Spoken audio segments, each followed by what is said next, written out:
¿Cómo están, chicos? Buenas tardes, bienvenidos, bienvenidos. A ver, les voy a pedir que envíen su saludo de asistencia a través del chat. Daniel, Marcelo, ¿cómo estás? Marco, Ruth, Jocelyn, Sofía, Israel, Piero Montes, Jennifer Aguilar. A ver. Ruth Cosibamán, Jerica, Jocelyn, Nadine. Vamos a seguir admitiendo.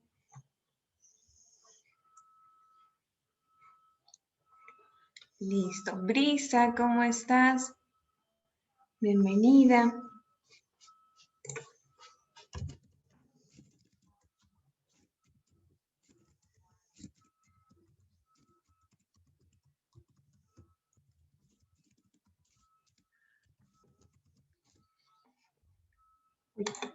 ¿Qué es eso? No sé. Antes era temblor.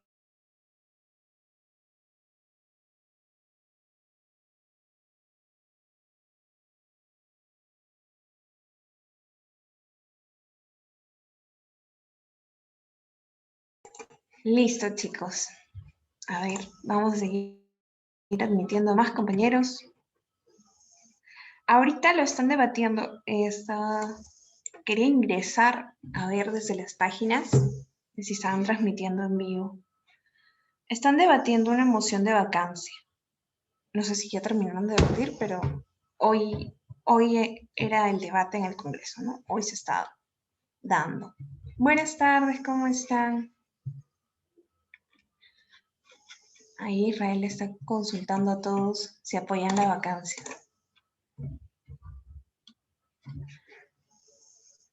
Buenas tardes, bienvenidos. ¿Cómo están? Bien, chicos, entonces ya vamos a empezar con la clase de Historia Universal, ¿ya? Buenas tardes. Y yo me retiro para poder darles sus resultados del simulacro para ver quién es el ganador o ganadora, porque también participaron las chicas de la media beca.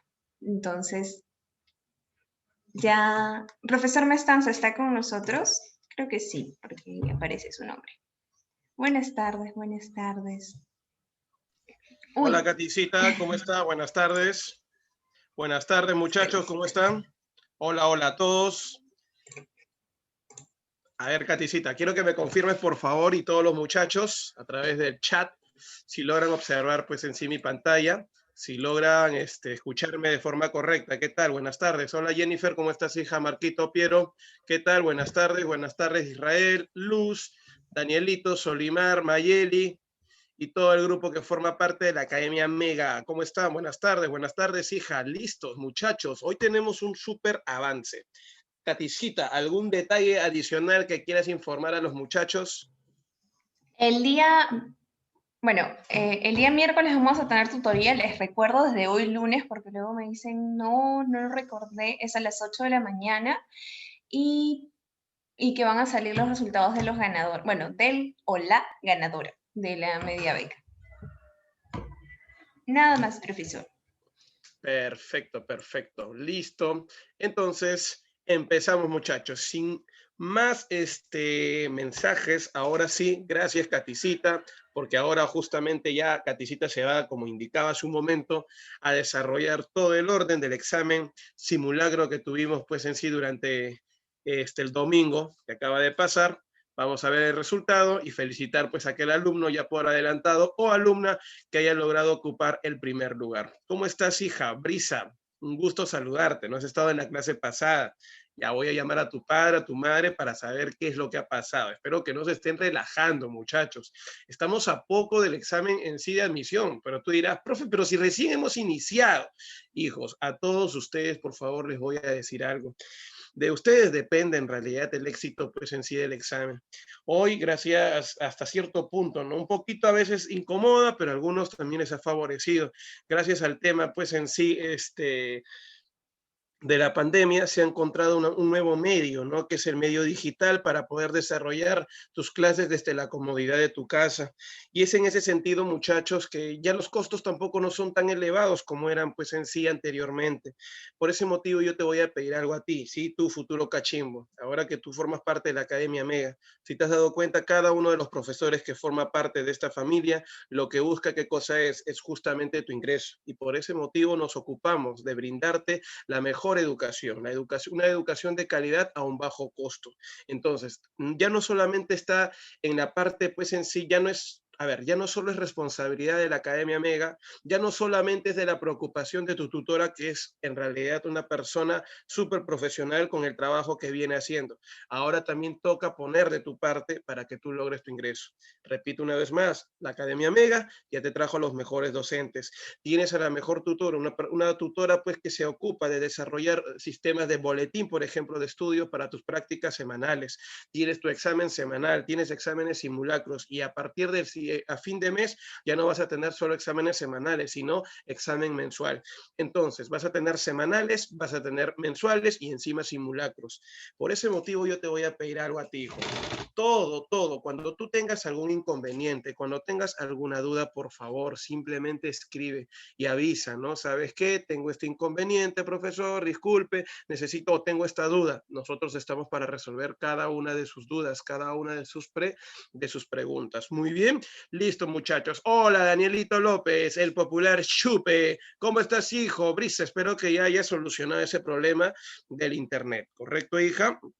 Un gusto saludarte a ti y a todos los que forman parte pues de la Academia Mega. Muchachos, empezamos ya con nuestro tema de hoy y el tema de hoy es la segunda parte de Grecia. ¿Por qué motivo la segunda parte de Grecia? En esta segunda parte nosotros vamos a tocar justamente qué cosa, muchachos.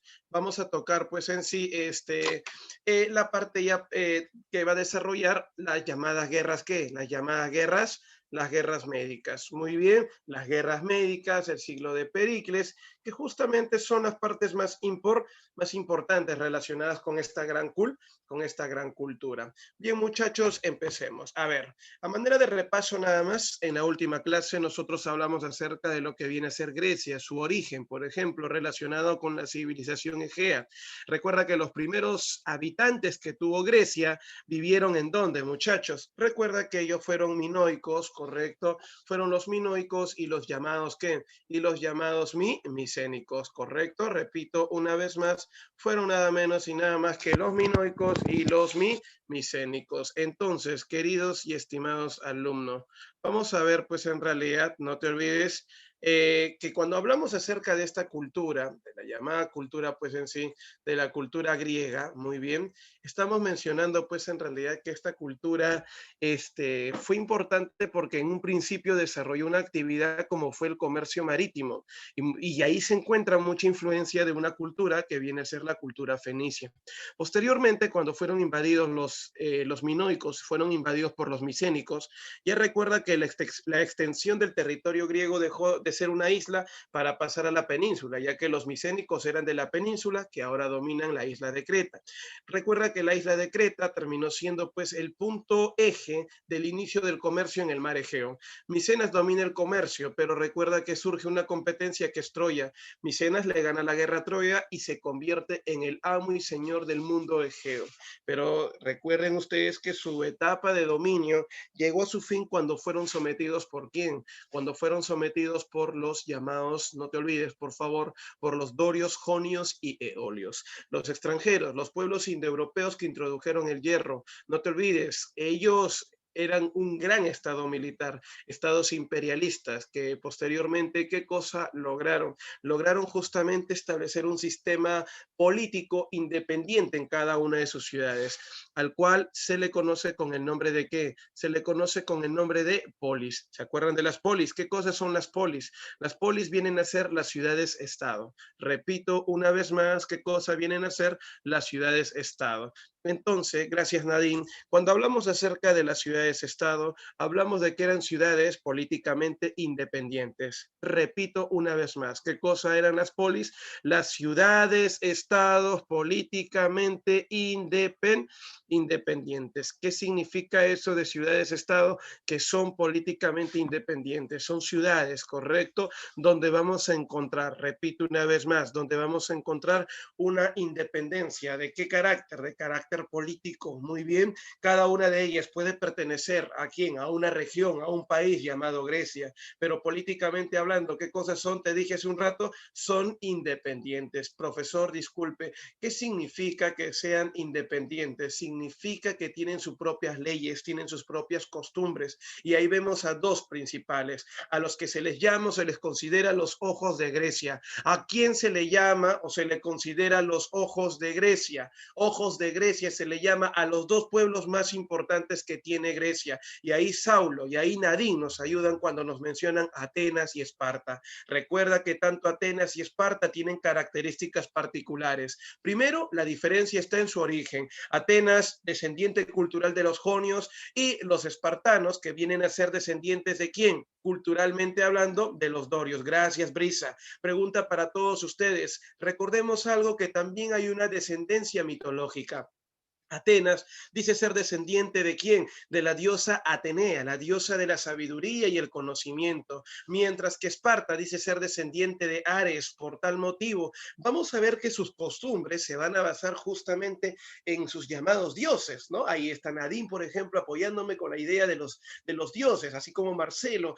Quiero comentarles justamente que en Esparta una de las características más importantes de su llamada sociedad viene a ser el llamado ¿qué? El llamado ejercicio militar, la vida militar. Repito una vez más, ¿qué cosa viene a ser? La vida militar. Esa es su principal característica. Pero por otro lado, así como una característica es la vida militar, en el caso de Atenas no. En el caso de Atenas viene a ser la educación ¿de qué tipo? Intelectual. Y yo claramente les decía en la última parte de la clase de la semana anterior, causa principal para que la política de Atenas haya sido cambiante y evolutiva, a diferencia de Esparta, que es estática, que solo se mantuvo en el poder a la gente de la nobleza, es que en Atenas, correcto, la educación al ser intelectual tiene, ¿qué cosa desarrolla? Una capacidad crítica. ¿Por qué es importante la capacidad crítica, muchachos? La capacidad crítica es importante porque te permite razonar, porque te permite ¿qué? Porque te permite porque te permite pensar. Y eso, señores, en la historia, correcto, en la historia nos va a comentar pues en sí lo siguiente, nos va a decir en realidad para todos ustedes, nos va a contar, nos va a decir pues en sí que por ese motivo no se dejaban gobernar por una misma persona. Siempre la política estuvo cambiando, estuvo en constante estuvo en constante movimiento. Señores, ahí está, ¿no? Ahora, recordemos que la política en Atenas no solamente es, la única causa no solo es la educación. Hay otra causa más, y es la causa social, la aparición de una clase pudiente, la aparición de una clase que puede, ¿qué cosa, muchachos? Financiar. ¿Qué cosa? Que puede financiar justamente las actividades políticas. Y ahí Nadine nos menciona, ¿no? Cuando dice, profe, el demiurgo, gracias, hija, Nadine, eres lo máximo, porque estás mencionando, ¿sabes a quién? Estás mencionando justamente a los llamados, ¿qué? A los llamados comerciantes. Comerciantes que tienen, pues, en realidad, un gran poder adquisitivo y pagaron por la educación de sus hijos, ya que los sofistas fueron los primeros en lucrar con la educación, en vender educación, y de esta manera, ¿qué es lo que termina pasando? Se termina desarrollando pues en sí una actividad propia de ese entonces. ¿Queda claro para todos ustedes? De esta manera, estimados y queridos alumnos, estamos conociendo la historia de quién. Estamos conociendo pues en sí esta historia, la historia justamente de un pueblo, ¿no? Como es Atenas. A diferencia de Esparta, recordemos Esparta, desarrolló una educación militar donde el poder siempre se mantuvo en manos de la aristocracia, de la nobleza que recibe educación, y es por ese motivo que todos eran militares. O sea, profe, la llamada educación militar tiene por objetivo en Esparta conservar el poder en manos de ¿quién? De la aristocracia, efectivamente. A diferencia de Atenas, no, en Atenas vimos que la educación lo recibe la nobleza, pero también quien paga por educación, el llamado comerciante. Por eso que el poder o estaba en manos del comerciante o estaba en manos de la nobleza. Por ejemplo, la nobleza llegó al poder con la aristocracia. Luego, el siguiente Occidente, cuando la aristocracia fue severa, drástica con el código draconiano, llegó la timocracia, que era el gobierno de los ricos comerciantes. Cuando los ricos comerciantes que quisieron quedarse con todo el poder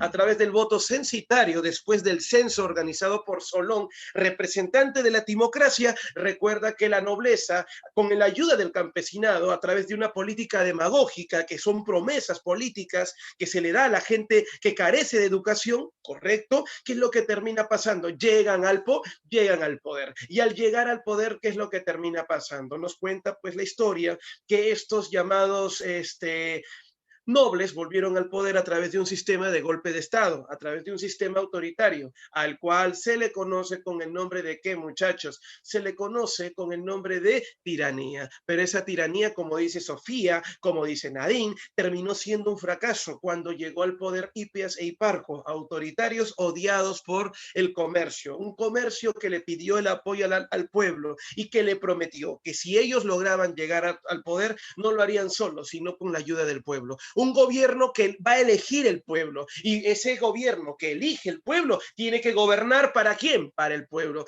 Con ustedes, así nació la democracia dirigida por Clístenes, un comerciante, un representante, señores, que ahora buscará la expansión. Y de esta manera, tras este pequeño repaso, señores, relacionado con el tema de la semana anterior, empezamos a hablar acerca de las guerras médicas, época clásica de la historia de quién, época clásica de la historia de Grecia, periodo clásico, como quieras llamarlo. En el siglo V a.C. se dio el enfrentamiento bélico de carácter esclavista entre las polis griegas y el imperio persa, a quien, recuerden ustedes, sus ancestros eran conocidos o llamados también con el nombre de los medos. Por ese motivo, cuando el griego se enfrentó al persa, él decía: yo conozco a tu ancestro eran los medos. Por ese motivo, nos atacan. ¿Quiénes? Los medo-persas. Repito una vez más, ¿quiénes te atacan? Los medo-persas. De esta manera, señores, repito una vez más, de esta manera, con el ataque de los llamados medo-persas, es así, señores, como los griegos prefirieron, bueno, Herodoto en realidad, hombre que narró justamente esta guerra, las llamadas en sí guerras, algunos lo llaman guerras persas, si en caso no te acuerdas, algunos lo llaman guerras persas. Con Herodoto conocimos esta guerra llamada guerras médicas, guerra donde se enfrentan las polis griegas, Esparta y Atenas, inclusive ayuda de arcadianos, ayuda de tebanos, contra los llamados persas. ¿Queda claro? Ahora, la pregunta sería acá: ¿por qué motivos se enfrentan griegos y persas? ¿Alguien por ahí? ¿Quién se acuerda la razón?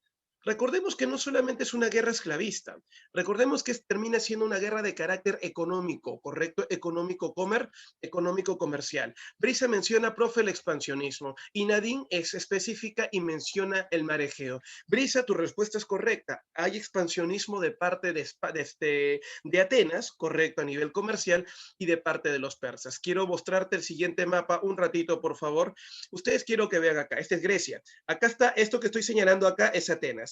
Y acá esto todo de rosado es el imperio persa. ¡Wow! Recordemos que este punto, acá dice Jonia, ¿cierto? Esto que dice Jonia eran las llamadas islas, era la zona pues en sí de influencia griega en Asia Menor. La pregunta es, ahora, ¿quién ha conquistado, quién ha dominado? El persa. Lógicamente va a expulsar al comerciante ateniense y le va a cerrar el comercio. Mira esta línea celeste, ¿qué está haciendo? Te está bloqueando a nivel comercial. Entonces, el persa no solamente está dominando la zona continental de Asia Menor, también está dominando, ¿qué? El llamado mar Egeo. Y lo que está buscando el griego es justamente, primero, liberar el mar Egeo, y segundo, no te olvides, y segundo, expulsar al persa del llamado ¿qué? De Asia Menor. Profe, por lo que veo, hay una expansión persa de oriente a occidente, inclusive tratando de cruzar el mar Egeo para dominar a Grecia, pero por otro lado tampoco no es que los griegos sean las mansas palomas y víctimas de los llamados persas, porque ellos también se están expandiendo, efectivamente. ¿Y por qué se están enfrentando? Como tú te puedes dar cuenta, uno avanza de oriente a occidente, ese es el persa, y otro avanza de occidente a oriente. ¿Dónde se están encontrando? En el mar Egeo. Como ustedes se pueden dar cuenta, la causa principal, ahí lo dijo Nadine, es el control del ¿qué? El control del mar Egeo, pero también por otro lado, el control de las colonias en Asia Menor. ¿Quién está buscando ese control? Principalmente los persas. Ellos son los primeros expansivos, ¿correcto? Entonces, el persa es el que se está expandiendo. El ateniense cuidando sus llamados dominios comerciales, pero a la vez también buscaría en el futuro expandirse. Por ese motivo, vamos a ver una pugna por el control político de Asia Menor, dominio del mar Egeo y pugna por el control político de Asia Menor, que estaba en manos de los ¿qué? De los llamados jonios, que eran los atenienses. Y finalmente, vamos a encontrar una rivalidad entre las colonias comerciales, que eran justamente los comerciantes de Atenas que vendían en Asia Menor y los comerciantes persas. Por ejemplo, ¿en qué ciudades? Mileto, Samos, Rodas, que ahora viene siendo dominada por los comerciantes persas. ¿Puedo contarte algo? ¿Quién se ha expandido ya en Asia Menor? ¿Quién lo está dominando? Lo está dominando justamente el persa. El persa, al dominar Asia Menor, está obligando a estos habitantes de islas como Mileto, de ciudades como Samos, de ciudades como Rodas, a comprarle su producto. El único detalle importante que tengo que mencionarte es que los productos, repito una vez más, que están vendiendo son productos de baja calidad. Y lo peor es el costo, es el elevado costo, señores, que ellos justamente están pues pagando. Entonces, estos habitantes de Asia Menor dicen un ratito, ¿cómo voy a comprar un producto, perdóname la expresión, una basura de producto y encima a alto precio? No, está loco. Por esa razón, ¿qué es lo que termina pasando? Nos van a contar en la historia que a manera de contrabando, los griegos llegaban por las noches a vender sus productos en este territorio. ¿Sabes cuál terminó siendo el resultado? Que los comerciantes, por ejemplo, en ciudades como Sardes, en Mileto, vieron pues en realidad cómo los griegos en sus narices vendían sus productos en el territorio, ¿qué muchachos? En este territorio, en el territorio griego. Y eso, profe, ¿qué trajo como consecuencia?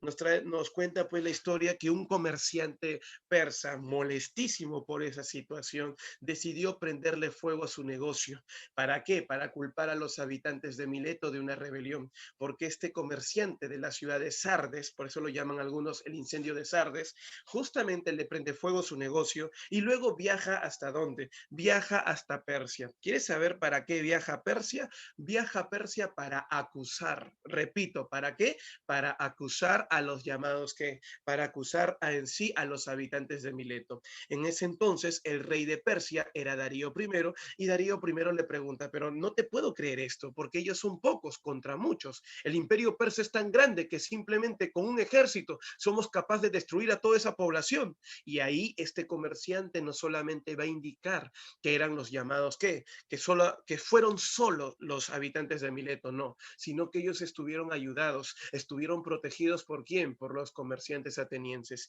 Y eso les sirvió de pretexto ¿a quién, profesor?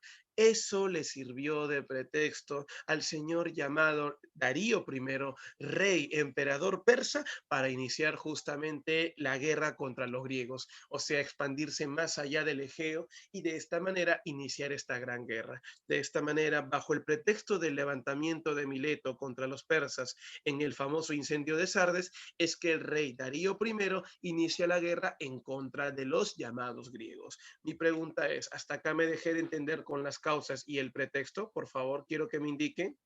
Pregunta, muchachos, ¿me dejo entender? Chicos, muchachos, pregunta, ¿me dejo entender? Muy bien, señores, entonces vamos a continuar. Muchas gracias. Correcto, vamos a ver. Gracias, Daniel, Solimar, Jennifer, Sofía, Marcelo, Marquito, gracias, Nayeli, Brisa y Ruth. Correcto, señores. Nadine también por ahí me está diciendo que sí, profe, confirmado. Entonces, vamos a ver que la guerra se va a dividir en etapas. ¿Cuántas etapas va a tener la guerra? Para todos ustedes hay que recordar que van a haber 3 etapas. Correcto, una primera guerra médica, una segunda guerra médica y una tercera guerra médica. ¿Queda claro? Hablemos acerca de la primera guerra médica. La primera guerra médica fue declarada por el emperador persa Darío I. Recordemos en realidad que él va a atacar en el año 400, apunta, 490 antes de Cristo.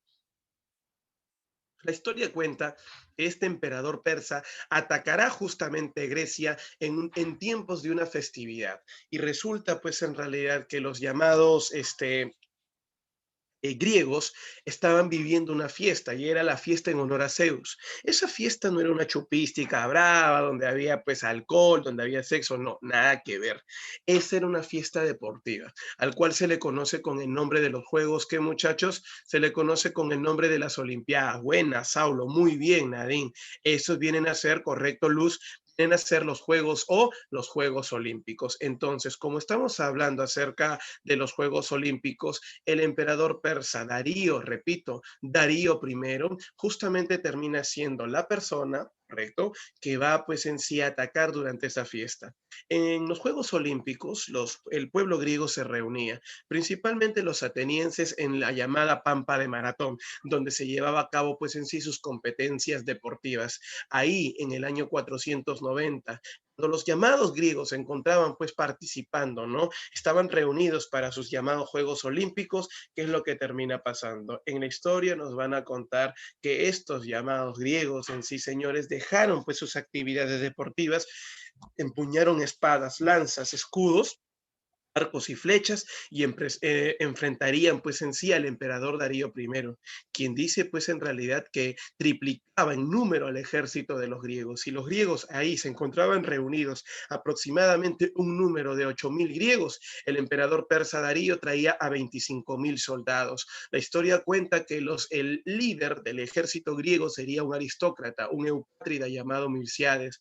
Este señor era un terrateniente, dirigió pues a los llamados comerciantes y terratenientes en esta guerra contra Darío. Ahora, hay que recordar que los griegos, así sean espartanos o atenienses, en ambos casos recibían educación militar, educación física. Claro está que en el caso de Atenas no era primordial justamente la belleza corporal. Lo más importante era la belleza mental o intelectual. En ese sentido, ¿a dónde quiero llegar con eso? Quiero llegar justamente a comentarte lo siguiente. Milciades, para todos ustedes, Milciades. Señores, tendría 8.000 a 8.500 soldados. Darío, 24.000 a 25.000 soldados. Pregunta para todos ustedes. Uno tiene cantidad, correcto, que es Darío, ya que él trae esclavos vestidos de soldados. Pero en cambio Milciades tiene calidad. Resultado, ¿sabes quién se terminó imponiendo acá? Milciades. Milciades de Atenas derrota al emperador Darío I en el año 490 en la batalla de Maratón. Por eso acá dice victoria solo de Atenas, ya que Atenas enfrentó esta guerra. En la historia nos van a comentar, nos van a contar que a la muerte de Darío pues llevaría a su hijo para que sea testigo de qué, muchachos, para que sea testigo de su llamado triunfo. ¿Qué es lo que termina pasando? Como Darío va a ser testigo, pues en sí, de su triunfo, en vez de ser, Darío llevaría a su hijo para que sea testigo de su triunfo. Lamentablemente esa historia no se llegó a dar. Si nosotros nos acordamos, Darío en sí está muriendo. Y es por ese motivo que el hijo, a quien él había llevado para que sea testigo de su triunfo, lo único que ve es su muerte. Y en ese sentido, ¿qué es lo que pasa, señores? Acá se viene la respuesta. Nos van a contar, nos van a comentar, señores, que justamente este llamado, ¿qué, muchachos? Este llamado emperador, correcto, le dejaría como herencia el imperio a su hijo Jerjes. Jerjes, antes de que su padre muera, le juraría que vengaría su muerte y que haría arrodillar a todos en sí los griegos y los volvería sus esclavos. De esta manera, señores, en la historia, Jerjes sería el nuevo emperador y esperaría 10 años para formar, pues en realidad, uno de los más grandes ejércitos que la humanidad jamás ha podido observar o ver. Y de esta manera, como diría mi gran amigo Israel, correcto, iniciarían la venganza. La venganza, señores. Y de estos amigos vamos a encontrar que Jerjes durante esos 10 años va a traer soldados desde las distintas regiones dominadas por el gran imperio persa. Y con ellos, señores, formaría un ejército conformado por más de 1.000.000 de soldados. Ellos volverían a Grecia, señores, retornarían a Grecia 10 años después. Si Darío atacó en el año 490 antes de Cristo, Jerjes lo va a hacer 10 años después, y no es el año 500, sino acá va retrocediendo, sería el año 480 antes de Cristo. ¡Wow, profe! Y ahí, ¿desde qué año hasta qué año? Del 480 al 479. Con ustedes, señores, vamos a ver acá rapidísimo. Jerjes, entonces, muchachos, formará un gran ejército. Esta historia de este gran ejército que ha inundado el llamado que Mar Egeo pregunta, lo que termina pasando, señores, como ha inundado el llamado Mar Egeo, ahora pues nos van a contar en la historia, repito una vez más, nos van a contar en la historia este personaje, muy bien, que este personaje llamado Jerjes va a causar terror dentro de Grecia. Repito una vez más, entonces Atenas solo ya no va a poder contra ese ejército. Y así, amigos, lo que termina pasando. Van a solicitar apoyo a quién, muchachos. Van a solicitar apoyo, espero que todos ustedes no se olviden, a solicitar apoyo a los espartanos. En Esparta, el rey era Leónidas. Leónidas, señores, como rey de Esparta, tiene el deseo de ir a la guerra. Pero si nos acordamos un poquito, en Esparta el rey no tiene todo el poder. La última decisión, lo vimos en la clase pasada, no lo tiene el rey, sino quién, muchachos. Ahí mis amigos me ayudan, Saulo, Nadín e Israel, cuando mencionan, al igual que Daniel, a los éforos. ¿Quiénes son los éforos? Los jueces, los encargados de decir si va o no va a la guerra. No le dieron el permiso a Leónidas para llevar al ejército espartano, pero Leónidas así, señores, igual va a ir a la guerra, pero llevando solo a su guardia personal, a 300 soldados espartanos. Esos 300 dirigían aproximadamente a cuántos soldados, dirigían a un número aproximado de cuántos. Dice la historia que cuando llegan a Atenas, a Grecia, muy bien, Atenas, Grecia, dicen que los atenienses dicen, oye, ¿qué fue con tu ejército? ¿No lo has traído? Perdón, acá está mi ejército, le dice Leónidas. Con 300 soldados piensas derrotar a más de 1.000.000 de soldados, era lógico que era loco lo que estaba haciendo Leónidas. Pero bueno, el ateniense dijo, ya, está bien, no te preocupes, toma, acá te doy más soldados. 7.000 soldados atenienses, más 300 soldados, ¿qué, muchachos? Más 300 soldados que tenía Esparta. Y se unieron a ellos 3.000 arcadianos. En total eran 10.300. Y todos fueron, pues, en sí, a esperar a Jerjes a un lugar llamado el Paso de las Termópilas. Es un camino, señores, que te lleva, es un camino de acceso al territorio, pues, en sí, de Atenas. Es un camino donde hay dos montañas, correcto, y hay un caminito por donde normalmente todo pueblo que quiera llegar a este territorio tiene que pasar. En la historia nos van a contar lo siguiente, amigos. Nos van a contar, pues, en realidad que este ejército griego, ahora no solamente ateniense, sino liderado por el rey Leónidas de Esparta, pero conformado por atenienses y arcadianos, muy bien, todos ellos van a ver que el número del gran ejército que traía Jerjes en ese pequeño espacio no se iba a notar, ya que es un pequeño espacio. Por ese motivo, ¿qué termina pasando?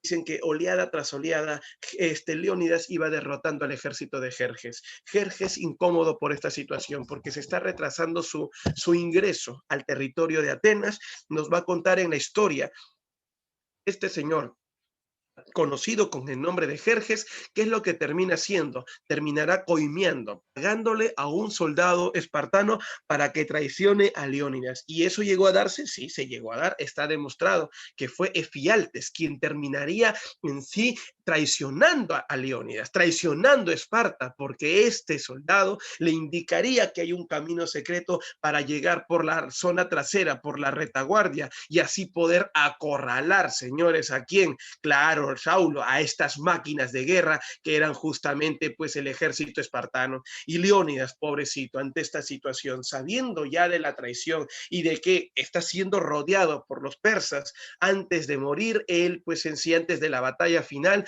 mandaría a un mensajero espartano, correcto, hasta Esparta y le diría, mensajero, ve y dile a Esparta, aquí yacen 300 espartanos luchando por el honor y por la gloria de Esparta. Ve, dile a Esparta, aquí moriremos haciendo cumplir sus leyes. Muy bien, señores, Leónidas se está sacrificando, pero todo sacrificio tiene un objetivo. Lo que buscaba realmente Leónidas era lo siguiente. ¿Sabías tú que según las leyes de Esparta, si un rey es asesinado por un extranjero, todo Esparta, sin necesidad de los éforos, va inmediatamente a la guerra? Leónidas ha muerto, señores. Jerjes ha ganado, ha rodeado. La superioridad numérica del ejército de Jerjes es mayor. Así Leónidas tenga los mejores soldados, 7.000 o 10.000 no van a poder contra 1.000.000. Así que victoria persa. Con ustedes se ha dado el sacrificio de Leónidas. Jerjes continúa su avance, llega hasta la capital de Atenas, destruye Atenas, incendia Atenas, pero se pregunta, ¿por qué nadie grita? ¿Por qué nadie, pues, en realidad sale y corre? Es que resulta que los llamados atenienses ya se estaban escapando. ¿Dónde, profe? Señores, con todos ustedes quiero comentarles que los atenienses, amigos, y tú, futuro cachimbo, tienes que entender esto. El llamado ateniense ya estaba en un puerto, tomando su barco, como decir en esa época, ¿no? Tomando su carrito para escaparse. Y ese era el puerto de Salamina, que era como en el Perú decir el puerto del Callao. El puerto, no te olvides, el segundo puerto más importante de Atenas. Acá en Atenas, profe, ¿cuál era el puerto más importante? Como les dije en la clase pasada, el Pireo, pero el segundo más importante viene a ser el puerto de Salamina. Ahí, señores, ya se encontraban a punto de escaparse, pero cuando un comerciante, un llamado, pues en sí, ¿qué? Demiurgo, llamado Temístocles, le dijo al pueblo, ¿pero por qué escapar, señores? ¿Por qué escapar? Si nosotros tenemos el apoyo de los dioses, ahí está Poseidón, justamente protegiéndonos en el mar. Tienes razón, le decían los soldados, y es por ese motivo que decidieron no escapar y defender el territorio ateniense. Así, amigos, Temístocles, pregunta para todos ustedes, va a dirigir a una flota naval conformada aproximadamente por más de 1.300, ¿qué? 1.300 barcos, pero al frente de él habían más de 8.000 barcos. ¡Wow, profe! Y cada uno de ellos, muy bien, Brisa, cada uno de ellos tiene soldados, muchos soldados. Lo que está diciendo acá, como dice Brisa, es que Temístocles atrae a la flota persa, lo distrae y de esta manera lo divide. Acuérdate de la famosa frase de Napoleón en el futuro, divide y ¿qué habla? Divide y ven. ¿Se acuerdan o no esa frase? Divide y vencerás. Me dejo entender. Por ese motivo, señores, Temístocles, conocedor de ese mar, los comerciantes conocedores de ese mar, amigos, aunque ustedes no lo crean, atacaban de forma nocturna, hundían barco tras barco de quién, justamente de Jerjes. Tantos barcos hundieron y tantos hombres de Jerjes murieron, que Jerjes decidió rendirse en el combate de Salamina. Muchos murieron, muchos barcos desaparecieron. Jerjes dijo, yo no soy bueno en la tierra, yo no soy bueno en el mar, yo soy bueno en la tierra. Atenas ha ganado esta guerra, ya que los espartanos no tienen, pues en realidad, ¿qué cosa? No tienen muchas flotas navales. Y de esta manera, como dijo Jerjes, yo soy bueno en la tierra, vamos a la tierra. En las pampas de Platea se llevaría a cabo la batalla de Platea, donde el general espartano, no te olvides, y rey llamado Pausanias es el nuevo líder de este gran ejército. Te dije que el sacrificio de Leónidas tiene un objetivo, que todo Esparta vaya a la guerra. Bueno, Esparta inclusive se dio el lujo de no llevar a todo Esparta, solo llevaron a 15.000 soldados. Profe, ¿me puede decir cuál es la razón de por qué no llevaron? ¿O es que eran tan votados? La razón principal era que si perdemos en la guerra allá en Atenas, tenemos que defender a Esparta como de lugar. O sea que Esparta dividió su ejército. A los más sicarios los mandó a la guerra y los otros se quedarían defendiendo Esparta. Efectivamente, 15.000 espartanos libres, liderados por Pausania, se juntaban con 40.000 atenienses. Más, no te olvides, entre todos los pueblos griegos sumaban pues en realidad algo de 70.000 soldados, 70.000 o 60.000, de 60.000 a 70.000 aproximadamente, pero al frente de ellos igual todavía pues en sí los triplicaban.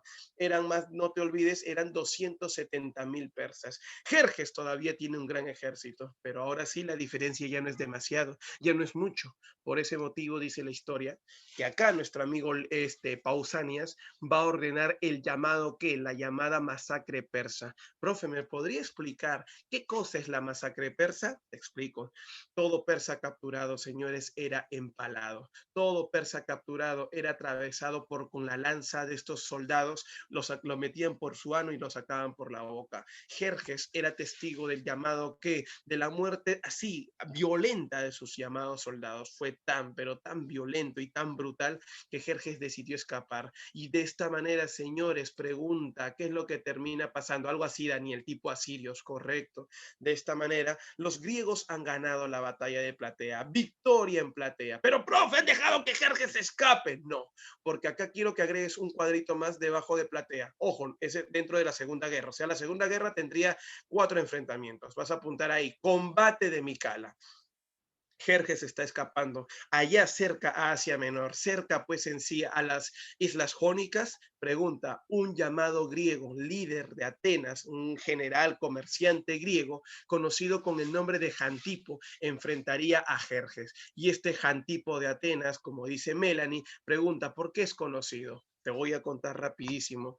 El amigo llamado Jantipo, pues en realidad es un hombre poderoso, es un hombre pues como comerciante, señores, muy fuerte. ¿Y qué nos qué nos terminan contando acá? Bien, señores, a todos ustedes nos van a contar pues en sí que este amigo, sí, señores, este amigo, ¿qué es lo que termina haciendo? ¿Qué es lo que termina pasando?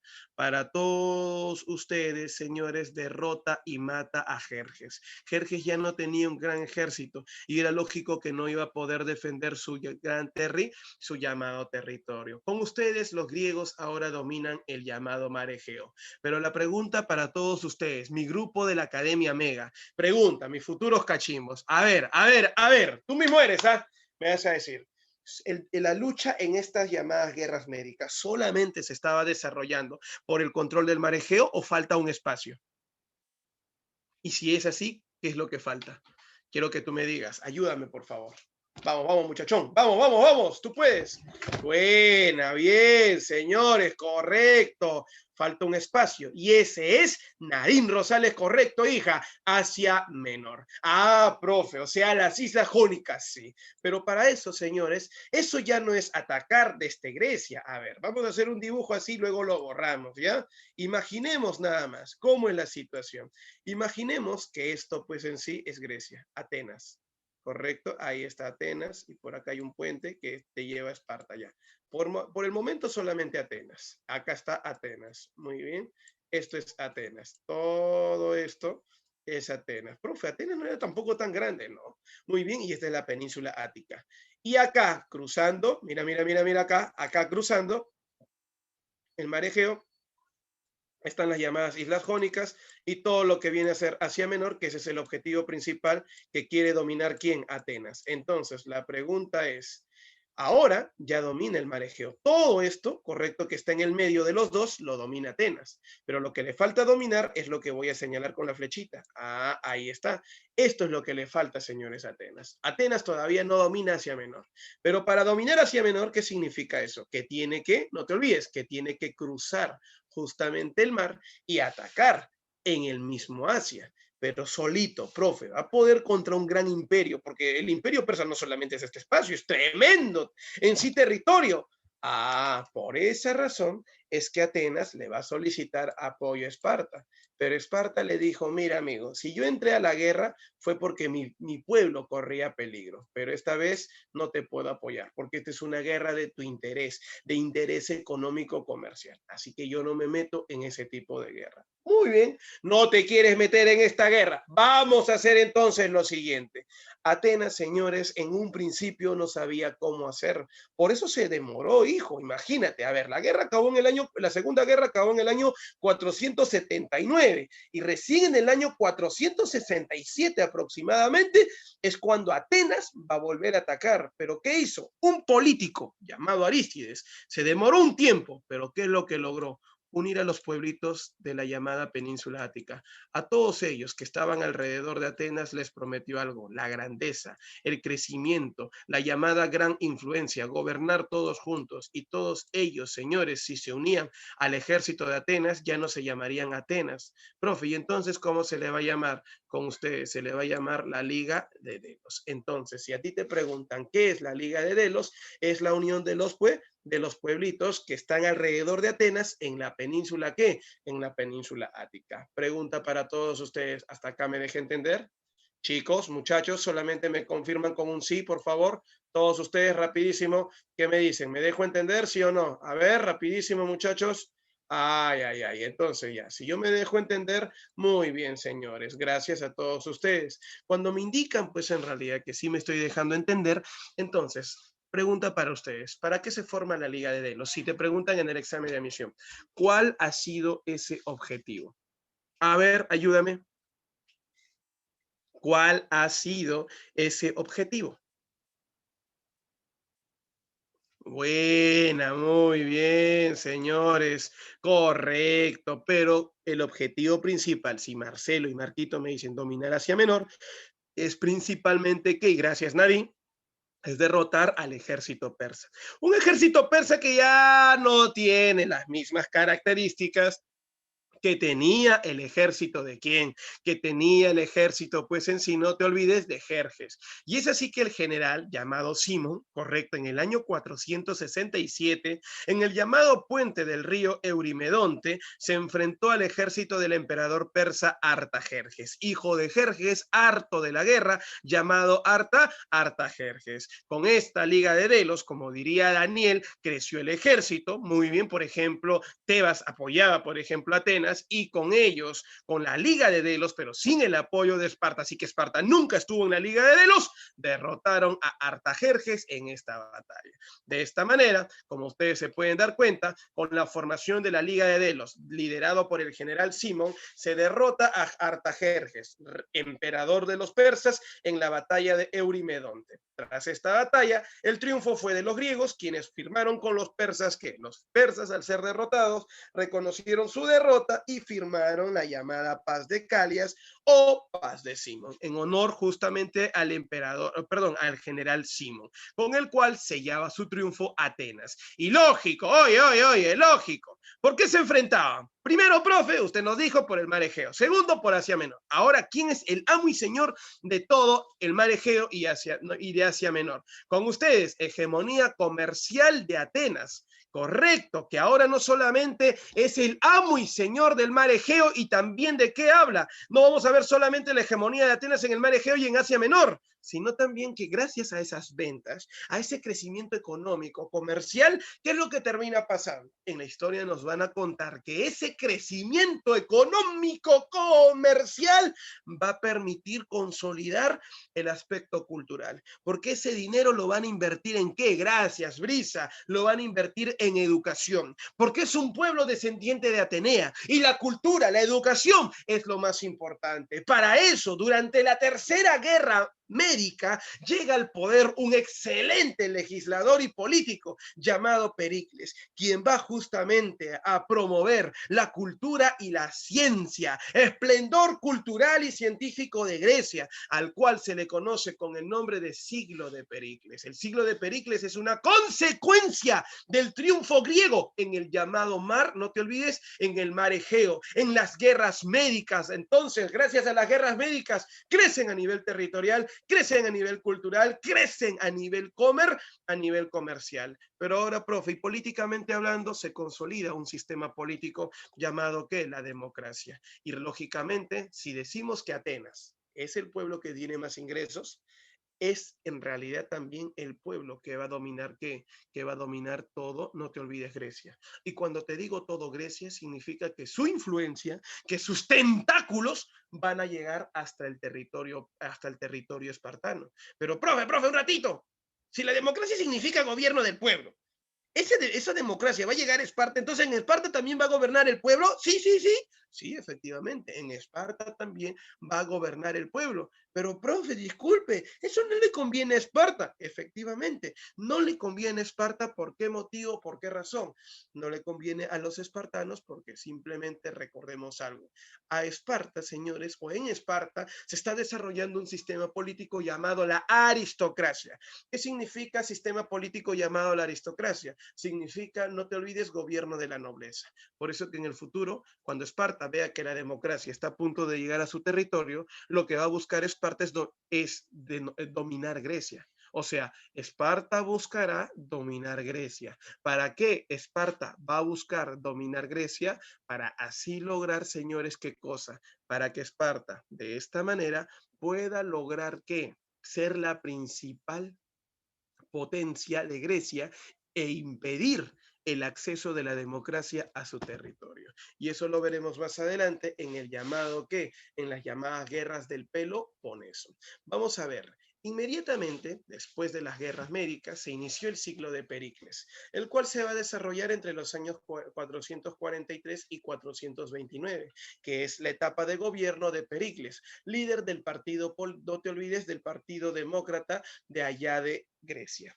Su gobierno, ¿por qué motivo va a trascender? Justamente por eso lo llaman siglo de Pericles, por el mayor apogeo cultural, pero también por el apogeo económico. O sea, gracias a Pericles se va a desarrollar la parte económica y la parte cultural. Su principal objetivo, recuerda lo que te voy a mencionar, fue la llamada consolidación de la democracia. ¿Sabías tú que efectivamente, gracias a Pericles, es que se consolida la democracia? Por ejemplo, ¿cómo hizo eso? Aumentó el poder de la Asamblea Popular, así creando la llamada democracia directa. Levantó el veto a los campesinos, a las personas que no podían acceder al poder, o sea, al pueblo. Levanta el veto que no permitía el acceso del pueblo a cargos políticos. Muy bien. ¿Por qué motivo, profe? Es que resulta que normalmente se considera que la gente de pueblo no tiene pues a ver, lo que no tiene o carece en realidad es de educación. Entonces, siendo personas que carecen de educación no van a poder gobernar. Ah, por eso era. Pero también había otra situación, y de ahí voy a partir brisa justamente de por qué ahora va a haber un salario a cargos públicos. Y resulta que antes, a ver, profe, pero la democracia no se vive recién de este Pericles. Correcto, hijo, y te felicito por decirme eso. Profe, la democracia no se vive de este Pericles, porque ya viene desde antes, claro, con Clístenes. Entonces, profe, ¿que esa era una falsa democracia? Podríamos decir que sí. O era una democracia de nombre, pero simplemente no vivida como tal. ¿Sabes por qué motivo? Porque podrá ser democracia, podrá significar el gobierno del pueblo, pero el único problema era que, ser parte del gobierno significaba recibir pues en sí un qué, solamente un reconocimiento, ya que era ad honorem, no te pagan, señores, era pues gratuito. Correcto. Y de esta manera, muy bien, y de esta manera, claro, Saulo, gracias, campeón. La isotemia lo único que establece es la elección, igual a elección, pero no participación. Ahora, pero se suponía que tú ya no estás viviendo isotemia, ¿cierto, Saulo? Estaba viviendo una democracia, pero ahí el problema es que la democracia es absurda, es vacía. Y entonces, profe, ¿qué pasó?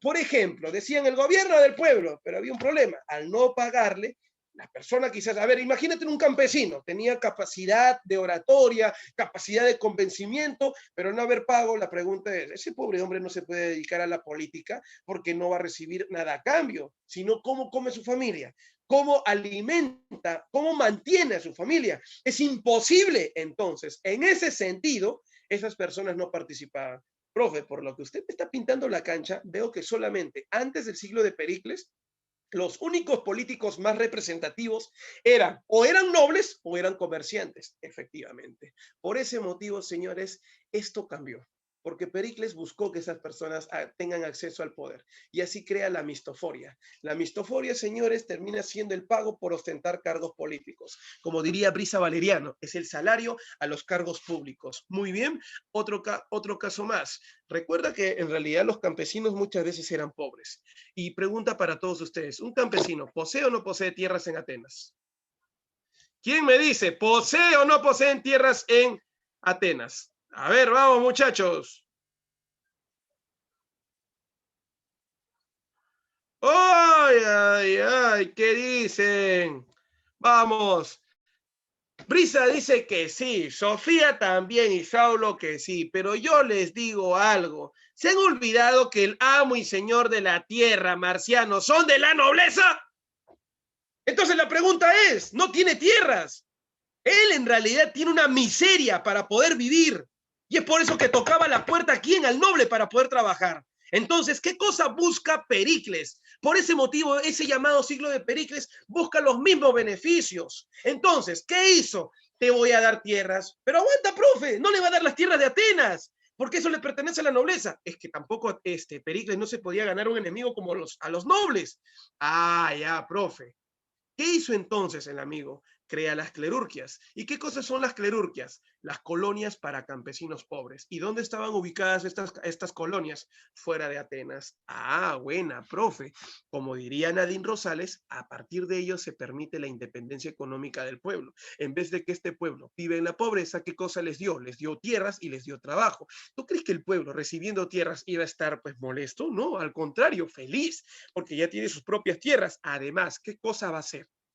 Va a terminar pagando impuestos. O sea, no solo va a recibir un impuesto de carácter comercial, sino también un impuesto de parte del pueblo. Mi pregunta es, por ese motivo la economía ateniense gozaba de su mejor etapa y lógicamente vemos la felicidad del pueblo, correcto, en general, porque Pericles está siendo un político estratégico. Ahora, te voy a contar un secretito de Pericles. Pericles no es idiota también para regalar en sí las tierras a los campesinos fuera de Atenas. Si bien es cierto, él destaca. ¿Por qué motivo? Por permitir la democracia directa, pero también evitó que cualquier campesino pueda acceder al poder. Al decirte, te regalo tierras afuera, el campesino se va a ir a vivir fuera de Atenas. Y entonces, ¿qué va a terminar pasando? Va a tener, vamos a decir de esta manera, su participación política, correcto, dentro del mismo Atenas va a ser casi nula. ¿Por qué motivo va a ser casi nula? Porque recuerda que no va a estar pues en realidad pendiente, ya que está afuera, ya no vive adentro, no sabe todo lo que va a pasar. Ah, su profe. O sea, Pericles la hizo con dos sentidos. Por un lado, evitar que el campesino, pues en realidad carente de educación, pueda pues en sí ostentar un cargo político y de esta manera también buscar su crecimiento económico. Ahí está la razón. El hombre de la imagen, la escultura, es Pericles. Pregunta, chicos, ¿hasta acá me dejé entender? Muchachos, pregunta, ¿me dejo entender hasta acá? ¿Qué dicen? Gracias, Marcelo. Gracias, Brisa. Muy bien, Sofía y Saulo. Correcto, Danielito. Listo, señores. Vamos a continuar. Bueno, decíamos en realidad que el siglo de Pericles es la etapa de apogeo, ¿qué? La etapa de apogeo cultural. Para todos ustedes, el mayor aporte de Grecia a la humanidad viene a ser la democracia. Recordemos que ya nació la democracia. Recuerda qué significa el gobierno del pueblo. Pregunta para todos ustedes, o sea, profe, si es democracia en una sola palabra, podemos decir que democracia significa política. Claro, sí, efectivamente, Daniel, su principal aporte de los llamados griegos termina siendo, o de Atenas en realidad, pero como Atenas ahora es el amo y señor de Grecia, muy bien, entonces decimos griegos, viene a ser la política representada por la democracia. ¿Queda claro? Entonces, ¿cuál es el mayor aporte de Grecia a la humanidad? La democracia, que si no está democracia, tenemos que encontrar la palabra política o sistema de gobierno. Segundo aporte más importante, la razón o el conocimiento implantado por la filosofía. Palabra que proviene de dos voces que significan filo y sofía. Filo, amor, y sofía, sabiduría. El amor, ¿por qué motivo, muchachos? El amor por la por las llamadas sabiduría. Repito una vez más, el amor por la sabiduría. Muy bien.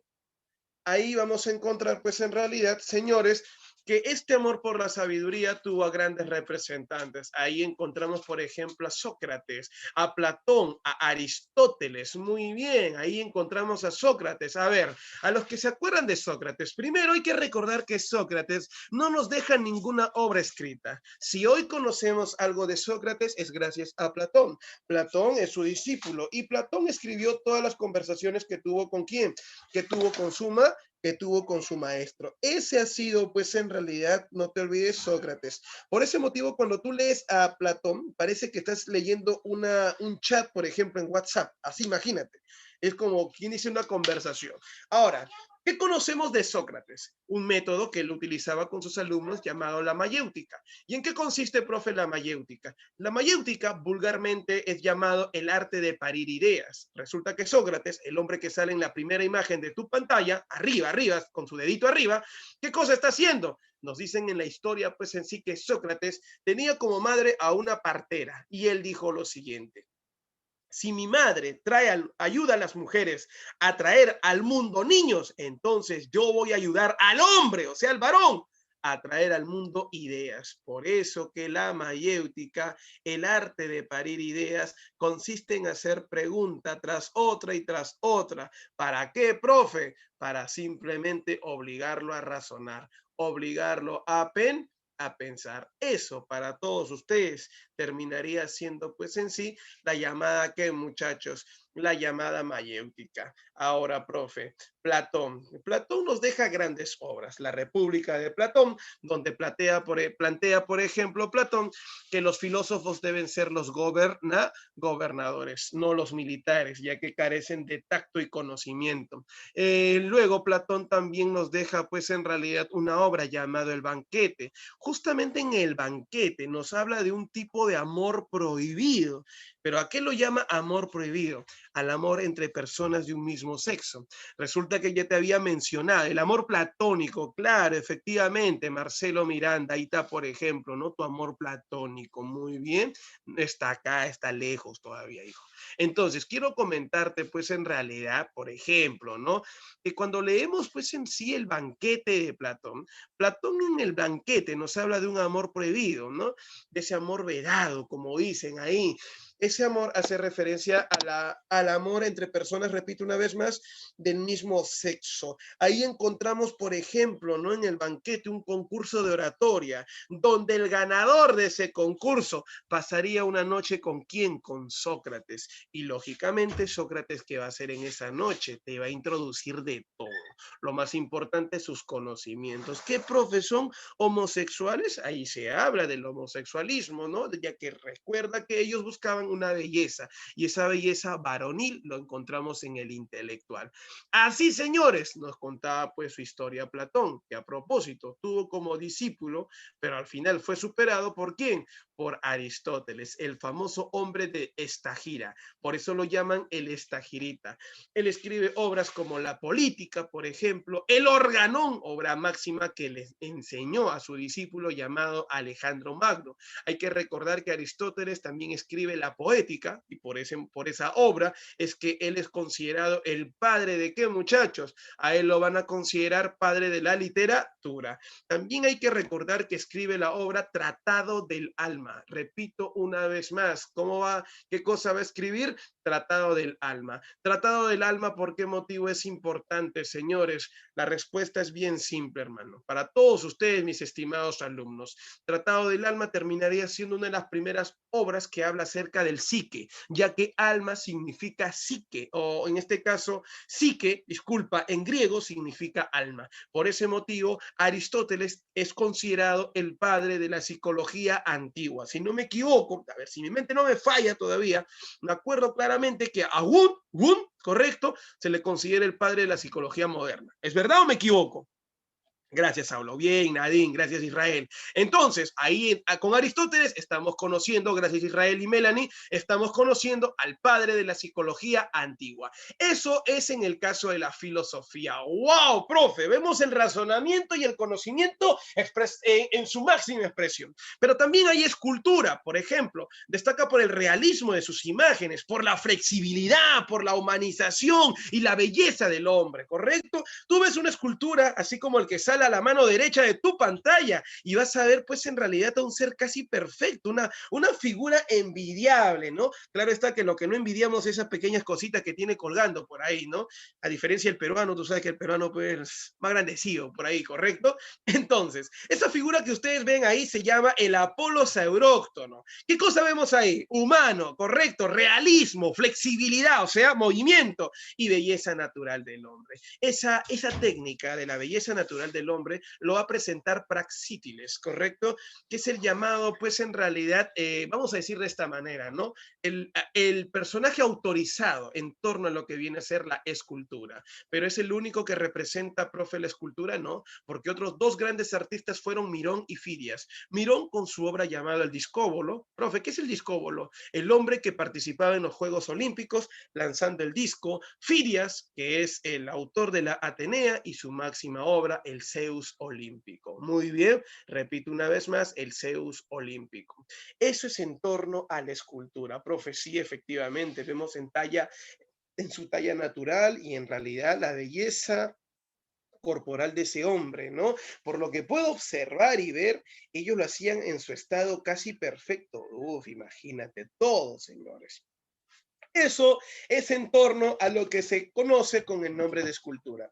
La literatura es otro de sus grandes aportes. Destaca por dos aspectos. Por la narrativa, que es la llamada, pues en sí, es como decir historias narradas, y el teatro, ¿no? Ya que el teatro es la mejor manera de expresar el sentir del hombre a través de la alegría o la tristeza. Si hablamos de narrativa, hablamos de Homero con la Ilíada y la Odisea. Si vemos a Homero, lo único que hace Homero es narrar, ¿no? Hechos, acontecimientos, enfrentamientos. Eso es lo que vemos en Homero, tanto en la Ilíada como también en la Odisea. Pero si hablamos del teatro, el teatro es la mejor manera. Los griegos son los padres del teatro. Y esa es la mejor manera de representar el sentir verdadero del hombre.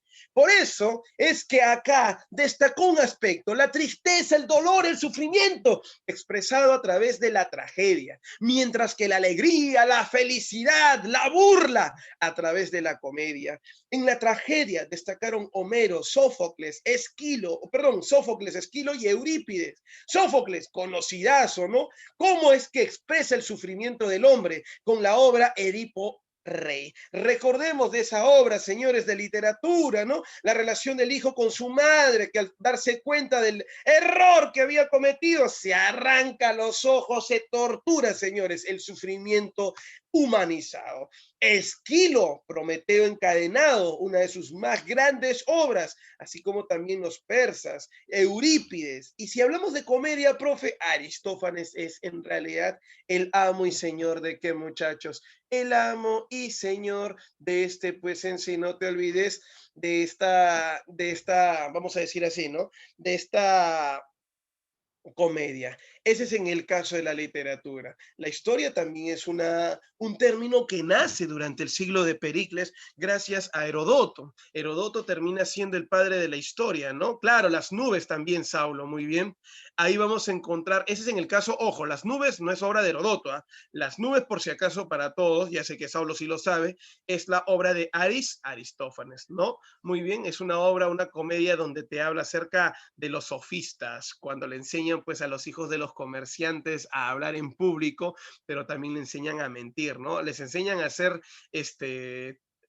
una especie de Alan García, ya, así vamos a decir, ¿no? Que gracias a su poder de convencimiento, ellos pueden mentir. Por eso se burlaba de los sofistas esa obra. Apunta si deseas, a Las nubes se burla de los sofistas. Muy bien, Brisa, correcto, hija. Ahora, hablemos de la historia. La palabra historia nace por primera vez con Herodoto. Herodoto es considerado por ese motivo el padre de la historia. ¿Por qué? No es que él haya hecho un estudio de historia, él en realidad narraba la historia. A él lo veía más la historia como un cuento. Su obra de Herodoto se llama Los 9 libros de historia. Justamente en esta obra llamada Los 9 libros de historia es donde va a acuñar por primera vez el término historia. Por esa razón, no te olvides, Herodoto es el llamado padre, repito una vez más, de la historia. Ahí está Herodoto, entonces, ¿correcto? Luego destaca Tucídides. A ver, por ejemplo, para finalizar con Herodoto, me olvidaba una cosa más. Él narró la llamada, ¿qué, muchachos? Él narró las famosas guerras, ¿qué? Él narró las guerras médicas. En su 7º y 8º libro narra pues en sí las guerras médicas. Luego viene Tucídides con su obra llamada Historia de la Guerra del Peloponeso. Repito una vez más, Historia de la Guerra del Peloponeso. Eso viene a ser, perdón, Tucídides. Muy bien, señores, Tucídides con la obra Historia de la Guerra del Peloponeso. Gracias a Tucídides vamos a narrar la guerra que justamente durante el siglo de Pericles se va a iniciar de parte de los espartanos contra los atenienses. Jenofonte, finalmente, su obra Siropea. Ya vimos que su mayor aporte a la humanidad es la política relacionada con la democracia, que significa gobierno del pueblo. En las ciencias, ¿quién destaca? Destaca Hipócrates con la medicina. Acuérdate que Hipócrates es el padre de la medicina. Justamente en honor a Hipócrates, al personaje que sale en la parte alta, es que se hace un juramento. Brisa Valeriano y todos los alumnos, no sé, de acá de este grupo, que vayan a enfermería, que vayan pues en realidad a un área de ciencia de la salud, al graduarse, hijo, y no sé si solamente lo hace el médico, tengo entendido que lo hace todo aquel que estudia un área relacionada con la medicina, ¿no? Hace el famoso juramento, que, muchachos, el llamado juramento hipocrático, ¿correcto?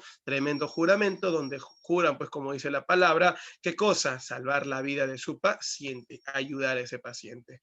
Chicos, muchachos, hasta acá, repito, ¿alguna duda, pregunta? ¿Me estoy dejando entender?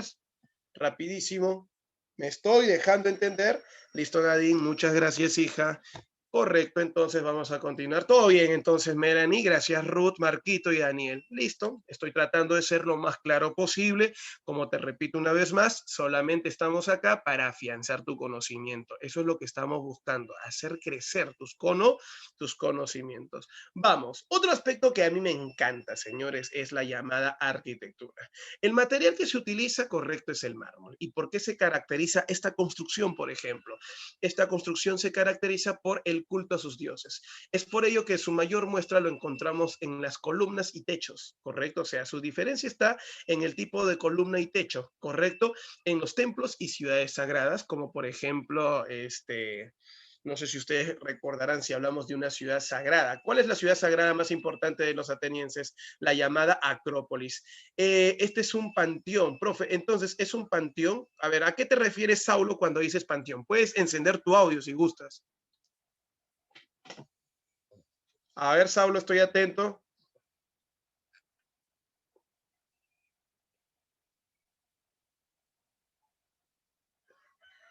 Ay, ay, ay, ay, claro. Y es que resulta, hijo, que justamente iba a hacer una pregunta, ¿no? ¿Qué cosa es esa, por qué motivo las estructuras que tienen los griegos no cuentan con paredes? ¿Alguno de ustedes sabe de manera clara por qué motivo no cuentan con paredes?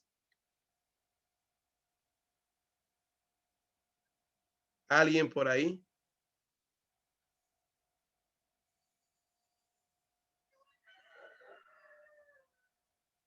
¿Ah?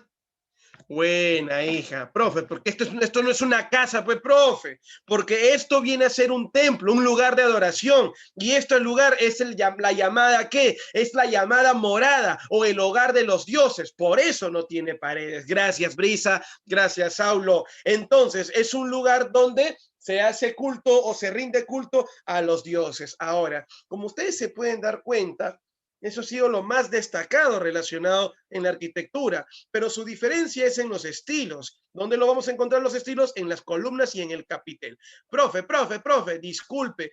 Si hablamos de columna o capitel, por ejemplo, yo veo que el capitel lo llaman así a lo que sostiene el techo, efectivamente, esto de acá. Si este es una especie de cuadrado, ¿no? Y esto sostiene, por ejemplo, al llamado techo. Ya, mira, una parte del techo. Así de esta manera. Si el techo va así, así, así. Y acá está la columna, que tiene también su base, ¿no? Ahí está. Listo. Mira acá conmigo. Ya, escúchame. Si como tú puedes darte cuenta, es rectangular y la columna no tiene ningún adorno, ya, a eso se le llama estilo dórico, que es la construcción, la típica construcción que tú vas a encontrar ¿en dónde? Que vas a encontrar en Esparta.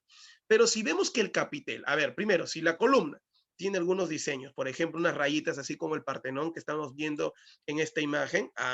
Y mira acá, mira el detalle acá, en esta imagen. Vemos en realidad que el capitel no es rectangular, sino que tiene unos adornitos. Y ahí lo voy a señalar con otro color. Vamos a ver que tiene en forma, pues en sí, de cuerno de carnero. ¿Han visto ustedes de casualidad este tipo de estructuras? Ya, ese estilo, correcto, con esa estructura, pues en sí, parecido al cacho del carnero, ¿con qué nombre se le conoce? Buena. Se le conoce con el nombre, por favor no se olviden, se le conoce con el nombre, pues en sí, de capitel carnero. Y ese es el estilo de ¿qué? El estilo jónico. Eso lo vamos a encontrar en Atenas. Bien, pero si vemos una mezcla de ambos casos, a ese se le llama Corinto. Y eso lo vamos a encontrar ya en la época de Macedonia. Destacan como arquitectos Calicatres, correcto, con la creación del Partenón, y Filocles, correcto, o Filocles, que nos deja la obra llamada el Erecto. Muy bien, listo. Otra cosa más que nos han dejado los griegos, aparte, por ejemplo, en la ciencia también destaca la matemática, Pitágoras, también destaca Tales, ¿no? Etcétera. Ahora, otra cosa más es la religión. Hablar de la religión griega, correcto, es hablar de una religión distinta a las religiones que hemos conocido con las culturas anteriores, llámese India, China, llámese, por ejemplo, Mesopotamia, Egipto y cualquier otra cultura de Oriente. Acá la característica principal de estos dioses, ¿cuál es? La humanización. Justamente en examen de admisión preguntaría, ¿no? ¿Cuál es la diferencia entre los dioses griegos y los dioses orientales? Respuesta, señores, la diferencia está en la humanización de sus llamados dioses. Profe, ¿qué significa esto de humanización de sus dioses? Humanización significa principalmente, ¿qué, muchachos? Significa que eran seres con forma de hombre, ¿correcto? Todos son hombres. Vamos a ver a un Zeus, un Ares, un Poseidón en forma de hombre. Y ahí encontramos pues a los dioses. A ver, ¿quiénes son los dioses griegos que luego serán llevados a Roma, ¿no? En época etrusca, para tener otro nuevo nombre? Vamos a ver a Zeus, por ejemplo, que es el dios supremo del cielo y la ciudad, es el papi de todos los dioses. Hera, su hermana y esposa a la vez, que representa la maternidad y el matrimonio, o sea, la fertilidad. Si yo quiero casarme, profe, tengo que rezarle a Hera. Muy bien. Si quiero, tener conocimiento, tengo que adorar a Atenea, la diosa de la sabiduría, el arte y la inteligencia.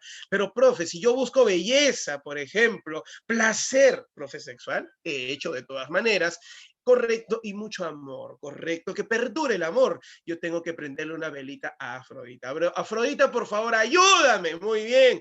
Nada que agua de calzón, hijo. Acá Afrodita es la voz. Muy bien, listo, señores. Ares.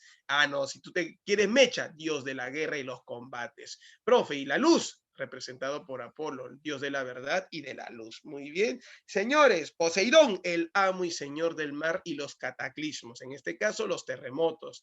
Hermes, el mensajero de los dioses y protector de los comerciantes. Artemisa, la diosa de la casa de los animales y la naturaleza. Para algunos, Artemisa vendría a ser una especie de diosa de la fertilidad animal. Hades, ya ni hablar, Hades sí representa el infierno, el inframundo, ¿no? Lo malo, lo negativo. Dionisio, dios del vino y las representaciones teatrales. Hablando de Dionisio, recordemos algo. Con Dionisio, ¿qué cosa se realiza? Una fiesta, ¿no? Llamada la fiesta del macho cabrío. Una fiesta donde los hombres van en parejas y ese día intercambian parejas porque se va a dar una de las mayores orgías que se da en la historia de la humanidad. Recuerda que todo eso se hacía en honor a quién, a Dionisio. Ahí había primero full alcohol y posteriormente sexo en la calle. Bueno, señores, ese era el siglo de Pericles. Ahí están los grandes aportes culturales que nos ha dejado y su gobierno por qué trascendió. Ahora, en resumen, quiero ver a mi grupo, quiero que me responda y me diga cuál ha sido el mayor aporte de Grecia a la humanidad desde el siglo de Pericles. Rapidísimo, vamos.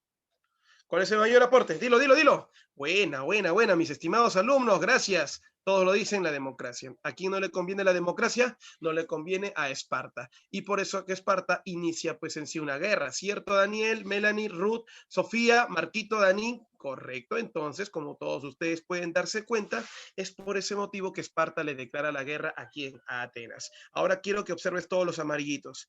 Todos estos pueblos de amarillo forman parte de la Liga de Delos. Ahora se han vuelto aliados, correcto, de Atenas. ¿Te has dado cuenta que todo el mar Egeo está inundado de amarillo? ¿Por qué motivo? Porque todos ellos son dominios de Atenas. ¡Wow, profe! Veo en realidad un tremendo espacio territorial. Y de esta manera, señores, para todos ustedes, si Esparta quería derrotar a Atenas para ser el amo y señor del mundo Egeo, es por ese motivo que necesitaba aliarse con los pueblos que están a su alrededor y con los enemigos de Atenas. Por ejemplo, ¿te acuerdas que la llamada Liga de Delos se formó inclusive con la ayuda de Tebas? Bueno, Tebas ha sido traicionado por Atenas y por eso Tebas decide apoyar ahora a la Liga del Peloponeso. Los rosaditos que están acá, oscuros, rosadito oscuro, forman parte pues de la Liga de ¿qué? De la llamada Liga del Peloponeso. Ahí está con ustedes el ejército de Esparta que va a enfrentar a esta gran Liga de Delos. Por eso, la guerra del Peloponeso se dio durante el gobierno de Pericles. Eso se llevó a cabo en el siglo V a.C. Como ustedes se pueden dar cuenta, es el enfrentamiento de la Liga del Peloponeso de Esparta contra la Liga del Peloponeso de Atenas. ¿Entre qué años? 431 a.C. y 404 a.C. Ahora, ¿cuál es la causa principal? Vemos a la rivalidad entre ¿quién? Entre la nobleza comercial de Atenas, oligarquía comercial, contra los terratenientes de Esparta, los dueños de las tierras, por la supremacía en el mar Egeo. O sea, ¿qué? ¿A Esparta ahora le interesa el mar Egeo? Sí. ¿Por qué motivo? Se ha dado cuenta que dominar el mar Egeo le ha dado mucho poder a Atenas. Y si quiere evitar que la democracia llegue a su territorio, para eso era necesario que dominar el mar Egeo y ser la principal potencia de todo Grecia. Por eso hay polis también que buscan liberarse del dominio ateniense. Ahí vemos a Tebas, que se va a unir con los espartanos.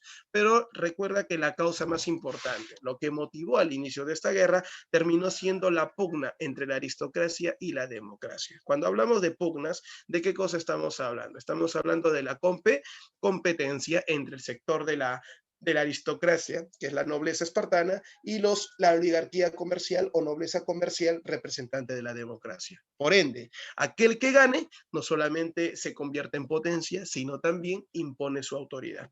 Bien, quiero comentarte que la guerra se dividió en 3 etapas. La primera guerra del Peloponeso, llamado Guerra de los 10 años, lo ganó Esparta. Ahí se dio la muerte de Pericles por una enfermedad, por eso que los atenienses decidieron no continuar y retrocedieron. O sea, se rindieron por la muerte de Pericles.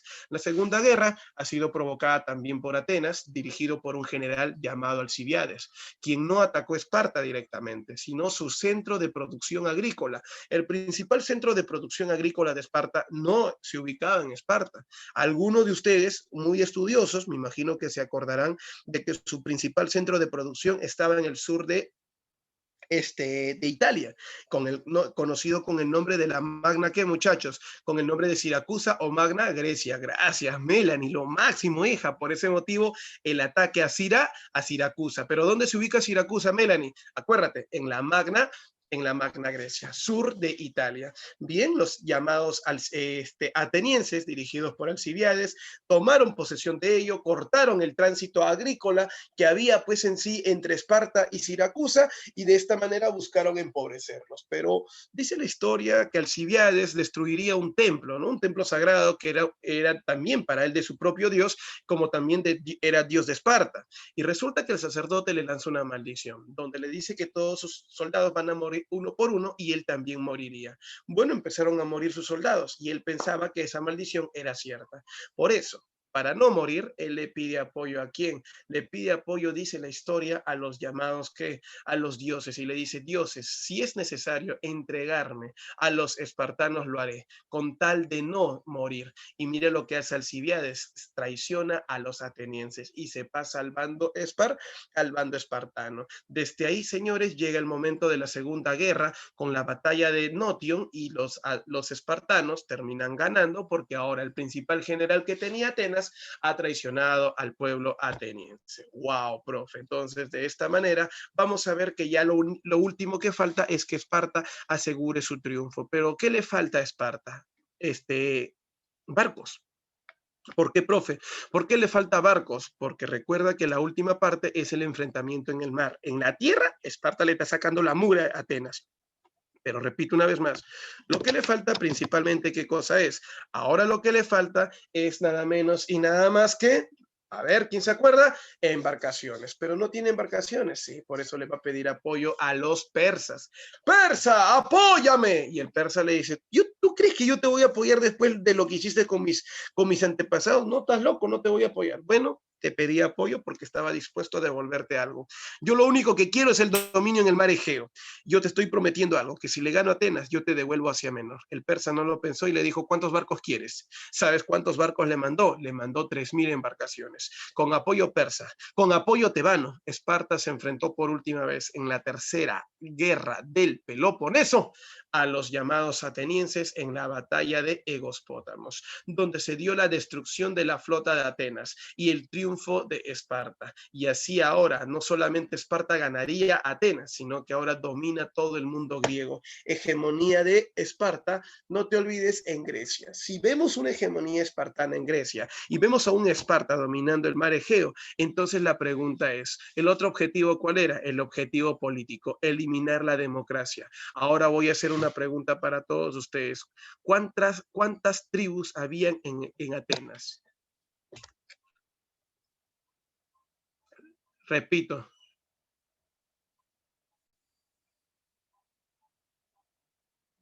A ver. Correcto, señores. Ajá, ahí está. Señores, todos ustedes tienen que recordar, ahí estaban las tribus. No, no, no, ¿cómo van a ser 4, Brisa? Está bien lo que dice Daniel Marquito cuando hablan acerca de las 30, ¿no? Y divididos en 10 demos. Entonces, acuérdate que cada tribu tiene un líder demócrata, Brisa. Y es por ese motivo que lo que tiene que hacer Esparta es eliminar esa democracia. ¿Y cómo hacer? Quitar a esos 30 representantes en general de todo Atenas y establecer un gobierno de carácter aristocrático. Pero, profe, ¿de qué manera están llegando? De manera golpista. Y a los golpistas, ¿cómo los llaman? Tiranos. Por eso, consecuencia, para debilitar a la democracia es que se da el gobierno de los 30 tiranos en Atenas, que pone en crisis a la democracia y establece la supremacía aristocrática y espartana. O sea, la de aristocracia de Esparta es quien va a tener todo el poder. Pregunta hasta acá, políticamente hablando, consecuencia entonces de la guerra del Peloponeso, debilitamiento de la democracia y fortalecimiento de la aristocracia. Pero militarmente hablando, Esparta y Atenas son los 2 pueblos más importantes que tiene Grecia. Y por ese motivo, como Esparta y Atenas son los 2 pueblos más importantes que tiene Grecia, ¿cuál va a ser el resultado, señores? Terminan debilitándose y ese debilitamiento trae como consecuencia, pues en sí, justamente, pues, ¿qué cosa, muchachos? Trae como consecuencia que sean invadidos por sus pueblos aliados o por pueblos, pues en sí, que viven fuera de la península y viven en la zona continental. A ver, y los que llevaban el nombre de los hijos de Ión, no, hija. Cuando tú hablas de esos 4 gobernadores, tú estás hablando solamente de los 4 generales defensores, no estás hablando de los 30 tiranos. Una cosa son los 30 tiranos, ¿correcto? ¿Por qué motivo? Por ejemplo, te comento que uno de esos tiranos que llegó a Atenas a gobernar a nombre de Esparta fue, por ejemplo, Aristóteles. Aristóteles, aunque tú no lo creas, era uno de esos 30 tiranos. Muy bien, señores, eso es lo que nosotros vamos a conocer en torno a esta cultura. Bien, señores, rapidísimo para todos ustedes, amigos, al toque para todos. ¿Ah? Muy bien, amigazos. Vamos a encontrar rapidísimo, no te olvides, que Esparta y Atenas, siendo las polis más importantes de Grecia, al enfrentarse van a entrar en crisis y eso termina siendo pues en realidad aprovechado por quién, termina siendo aprovechado por ejemplo por un aliado de Esparta que era Tebas, quien tenía un general llamado Epaminondas. Epaminondas terminaría derrotando en la batalla de Leuctra y también en la batalla de Martinea a los espartanos. ¿Sabías tú que al derrotar a Esparta ellos se convertían en la principal potencia? Dice la historia que los tebanos derrotaron a Esparta, pero con ayuda de Atenas, y juntos, Tebas más Atenas, formaron la Liga de Beocia. Profe, la Liga de Beocia entonces fue formada por quién? Por Tebas, pero con apoyo de Atenas para ir en contra de Esparta, que estaba dominando el mundo griego. Sí, profesor, eso es. Muy bien, hijos, para todos ustedes, eso es. Pero ¿sabías tú que había un problema acá? Tebas dependía mucho de su general llamado Epaminondas, que si él muere, también cae Tebas, y eso pasó. Si bien es cierto, tras la batalla de Leuctra y la formación de la Liga de Beocia, se está viviendo la supremacía de Tebas, correcto, lamentablemente la crisis de las ciudades-estado de Grecia está siendo cada vez más fuerte, y eso es aprovechado por un pueblo del norte de Grecia, es también griego, pero forma parte de la zona continental, y ese es Macedonia. Por eso vemos al predominio del imperio macedónico en el siglo IV a.C., quienes aprovechando justamente que Tebas era un pueblo pequeño y que Atenas aún está debilitado, él lideró un ejército, Filipo II, rey de Macedonia, a un ejército llamado la Falange Macedónica, quien logró tener la hegemonía de Grecia después de derrotar a la Liga de Beocia en la batalla de Queronea. O sea, profe, Filipo II para dominar Grecia derrotó a los atenienses y a los tebanos, que eran parte de la Liga de Beocia, en esta batalla llamada Queronea. Sí, efectivamente, y por eso tras esta batalla, te voy a ser sincero, dominados se fueron los atenienses y también los llamados, ¿qué? Y los llamados tebanos. Dice la historia, gracias a Filipo II, es que conocemos que el ejército de Tebas justamente dependía mucho de su general llamado Epaminondas. Un secreto que también cuenta Filipo es que los tebanos peleaban hasta el final, hasta su último aliento, por ejemplo. Y profe, ¿por qué tanto así? ¿Tan fanáticos eran de las guerras? No, no es que sean fanáticos. La realidad es que estos hombres peleaban de esa manera por la sencilla razón, repito una vez más, por la sencilla razón de que ellos iban con sus parejas a la guerra. Y es que una de las condiciones del ejército de Tebas era ser homosexual. Tú ibas con tu pareja varón y otro varón. ¿Cómo es eso, profe? Que de verdad, pero las personas, a veces los homosexuales son delicados, profe. Bueno, ellos no, eran varones y luchaban hasta el final. Y si eran testigos de la muerte de su pareja, ellos luchaban hasta cobrar venganza. Ahora entiendes por qué te digo hasta su último aliento. Eso es lo que termina pasando en este pueblo. Muy bien, bien. El triunfo de Filipo II, vamos a ver la hegemonía de Macedonia, correcto, y del rey Filipo II con su hijo Alejandro Magno, sobre todo Grecia. Macedonia era un pueblo dedicado al comercio y lo que busca es dominar Asia Menor. Primero, dominar el mar Egeo, que ya tras derrotar a Tebas lo tiene, pero lo que le falta es Asia Menor. Pero, profe, Asia Menor es parte de los persas. Recuerdo que hace un rato usted dijo, el espartano le prometió devolverle al persa Asia Menor. Sí, y por ese motivo, Filipo sabe que si quiere conquistar Asia Menor, tiene que ir hasta otro territorio, y para eso necesita formar un gran ejército. ¿Sabías tú que el rey Filipo, para poder conquistar Asia Menor, derrotar a los persas, crea la Liga de Corinto? La Liga de Corinto, señores, estuvo conformado por no te olvides, Esparta, por Macedonia, Iliria, y también estaban pues en sí los tebanos. El único que se opuso fue Atenas. Por eso vamos a ver pues en sí a los atenienses siempre opositores al gobierno del rey Filipo II. La historia cuenta que el rey funda la Liga de Corinto con el objetivo de invadir Asia Menor, pero lamentablemente termina muriendo. Y al morir pregunta qué es lo que termina pasando. El rey Filipo, correcto, ya había nombrado a su sucesor antes de morir. ¿A quién nombró como sucesor? A su hijo llamado Alejandro III, o conocido también con el nombre de Alejandro Magno.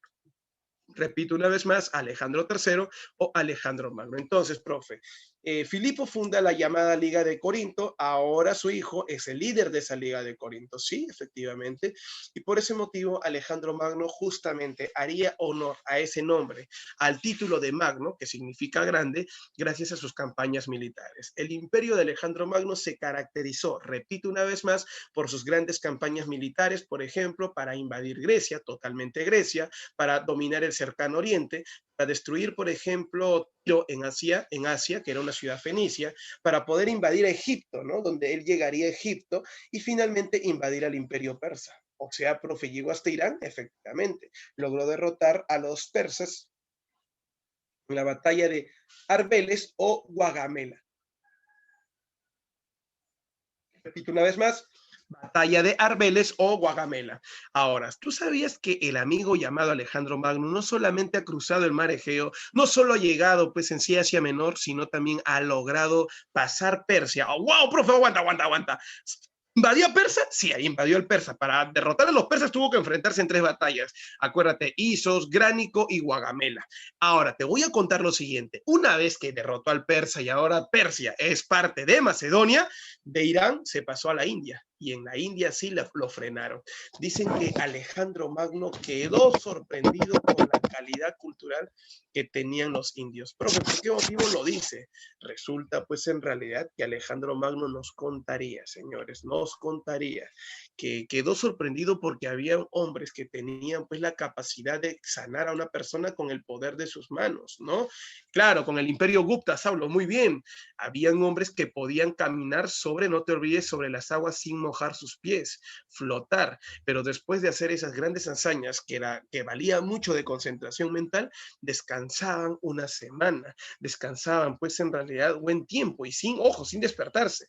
Por eso que después de despertar, ellos comían, pero wow, parecía que nunca hubiesen comido. Y ese es el caso pues en realidad de algunos dicen, pero profe, eso es muy parecido a lo que hace Jesús.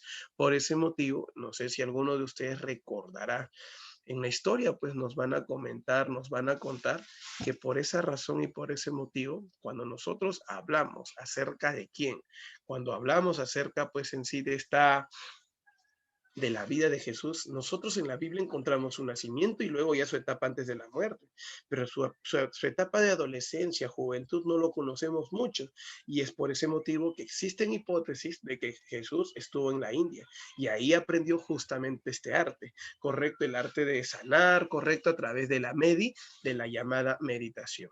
¿Queda claro hasta acá? Bien, señores, él tuvo como capital Babilonia, él divide el imperio en sus diádopos, que van a ser sus sucesores, como Casandro, Ptolomeo, Seleuco y Lisímaco, pero al final, solamente 3 fueron los más importantes. Seleuco se quedaría con el territorio de Siria en Asia, Antígono dominaría Grecia en Europa y Ptolomeo en África. Cuando hace referencia a África, no hace referencia a todo África. Solamente quién sería, solamente sería Egipto. O sea, profe, antes en sí, cuando él muera, ¿le va a dejar el poder a estos 3 personajes? Sí, y cada uno de ellos dominando cada uno de estos territorios. Ahora, Alejandro Magno va a morir justamente por el asedio de la nobleza. La nobleza en realidad está ambiciosa por poder, quiere pues en realidad quedarse con estas riquezas del imperio macedónico. Y bueno, al final este termina muriendo. Pero hay que recordar que si muere, este hombre nos dejó un gran aporte. ¿Cuál fue ese aporte? La fusión de la cultura, no te olvides, griega con la cultura occidental. Y esa fusión, gracias al derrotar, pues en sí, gracias a la derrota de los persas que logró Alejandro Magno, es que logra fusionar la cultura griega y la cultura oriental. De eso nace el helenismo. Hay que recordar que el helenismo es la etapa superior, por ejemplo, del periodo clásico. En esta etapa del helenismo, por ejemplo, encontramos nuevos filósofos. Ahí están las escuelas menores de Sócrates, como los llamados cínicos, los llamados cirenaicos. También encontramos a los hedonistas, los estoicistas. No sé si ustedes se acuerdan de Epicuro de Samos, de Zenón de Citum, correcto, los estoicos. Bien, Ruth, correcto, hija. Por ese motivo, ahí está el helenismo. Muy bien, quedó fascinado con la cultura, con la cultura egipcia, y por eso allá en Egipto fundó una ciudad llamada Alejandría. Ahí crearía pues una biblioteca, la llamada Biblioteca de la Biblioteca de Alejandría. Ya para finalizar, quiero comentarles pues en sí que cuando él muere ya el imperio se ha dividido, se ha debilitado, y eso ha facilitado la invasión a Roma, que es justamente la cultura que vamos a conocer la próxima semana cuando hablemos acerca de la Roma republicana. Muy bien, listo muchachos, esperando que la clase haya sido de su agrado. Ahora sí, vamos a resolver las preguntas. Mi primera pregunta es, ¿hasta acá alguna duda? ¿Todo claro, muchachos? Repito la pregunta, ¿alguna duda? ¿Todo claro?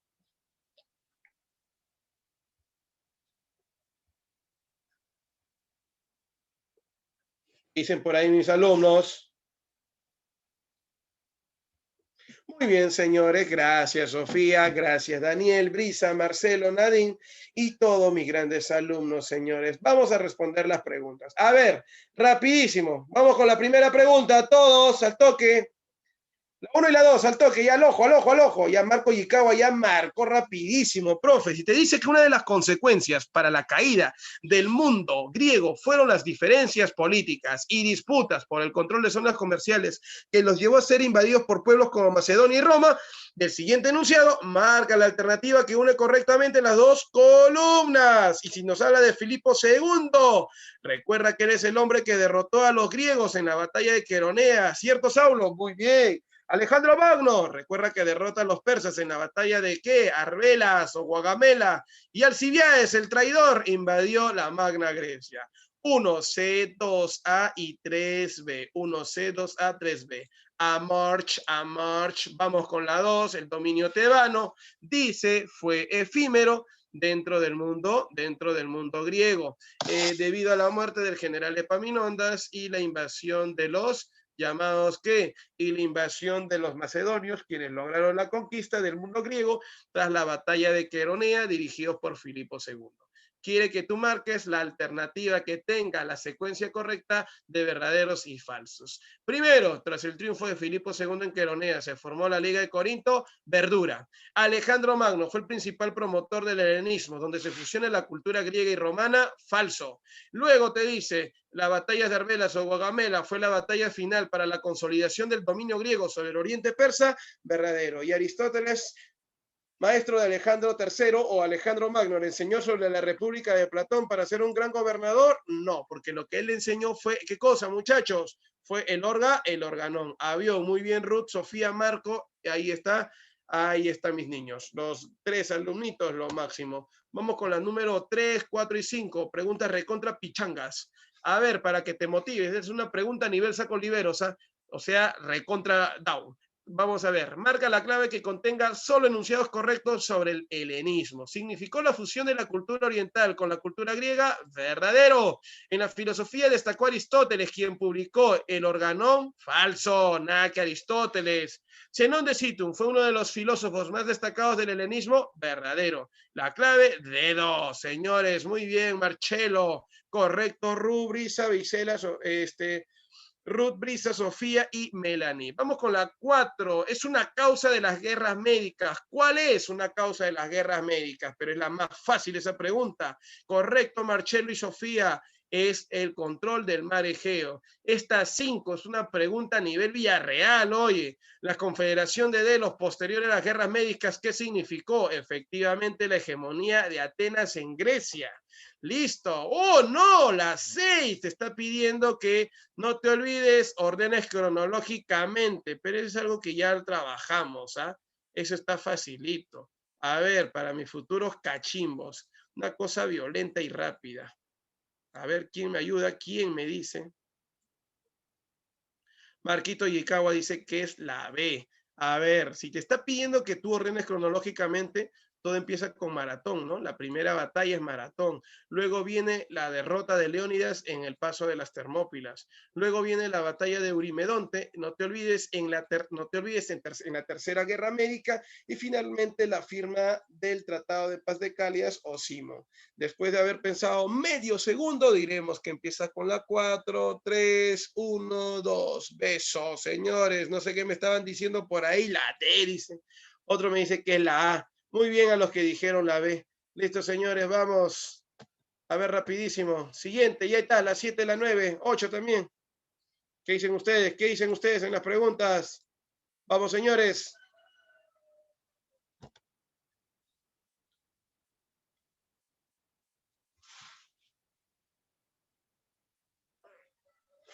En la 7 te está pidiendo la incorrecta. Rápido, rápido, vamos. Ya para que vayan a almorzar, muchachos.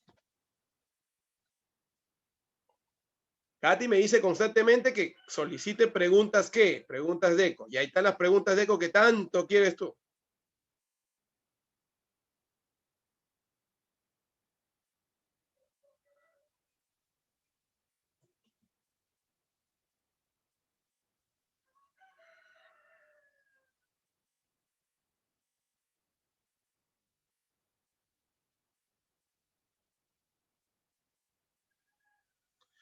Buenas, señores, listo, ahí está.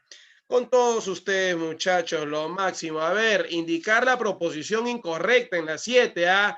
Esparta participó en la Confederación de Delos nunca. Siempre fue enemigo de esa confederación. Pausanias era un general espartano, lo vimos en la llamada Guerras Médicas y a la vez también era rey. Jantipo participó en el combate de Micala, efectivamente. Pero si te preguntan, ¿cuál es la única incorrecta? No te ha pedido la correcta, te ha pedido la incorrecta. Muy bien. Repito, Pausanias es un general espartano. Sí, recuerda que todo rey era general en la guerra.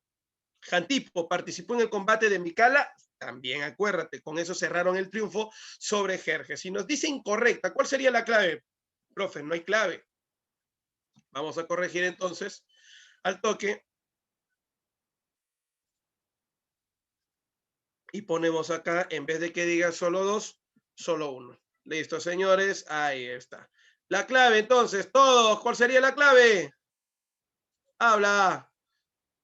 Ahora, ¿cuál sería la clave? Muy bien, Ruth, correcto. Ahora sería la C. Buena, Marcelo, buena, Sofía, ahora sí. Vamos, la número 8. Dirigió a las tropas atenienses durante la Segunda Guerra del Peloponeso. ¡El traidor! ¿Quién es? Correcto, Marco. Alcibiades. Buena, Sofi. Ya, esta es. A ver, esta ya la hicimos, ¿no? La 9. Cha máquina, hay un repeticuá acá. Ya recuerda que todo empieza con Maratón, decíamos, luego las Termópilas, Eurimedonte y finalmente la Paz de Calias o Paz de Simón. ¿Listo? ¿Cuál era la clave acá? Era 4-3-1-2. Muy bien, besito. Vamos con la siguiente, ya, ahí está. Oye, la 10 es una pregunta a nivel, pues, Universidad Científica de Sura. Al toque, rapidísimo, esa pregunta está más pichanga.